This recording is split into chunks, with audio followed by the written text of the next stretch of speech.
Professor Trilokeshwar শঙ্কুর ডায়েরিটা আমি পাই তারক চাটুর্যের কাছ থেকে। প্রফেসর শঙ্কু বছর 15 নিরুদ্দেশ। কেউ কেউ বলেন তিনি নাকি কি একটা ভীষণ এক্সপেরিমেন্ট করতে গিয়ে প্রাণ হারান। আবার এও শুনেছি যে তিনি নাকি জীবিত। খাতাটা হাতে নিয়ে খুলে কেমন যেন খটকা লাগলো। যতদূর মনে পড়ে প্রথমবার দেখেছিলাম কালির রং সবুজ, আর আজ দেখছি লাল। যা পড়লাম তা তোমাদের হাতে তুলে দিচ্ছি। এসব সত্যি কি মিথ্যা, সম্ভব কি অসম্ভব, তা তোমরা বুঝে নিও। 1 জানুয়ারি। আজ দিনের শুরুতেই একটা বিশ্রী কাণ্ড ঘটে গেল।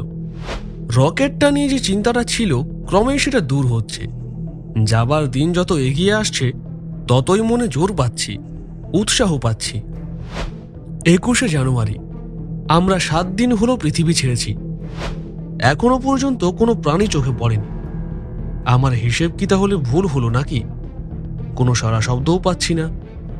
কেমন যেন একটা থমথমে ভাব।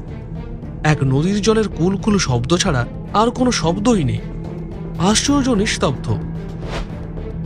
মঙ্গল গ্রহের বিভীষিকা মন থেকে দূর হতে কতদিন লাগবে জানি না। কি করে যে প্রাণ নিয়ে বাঁচলাম সেটা ভাবতে এখনো অবাক লাগে।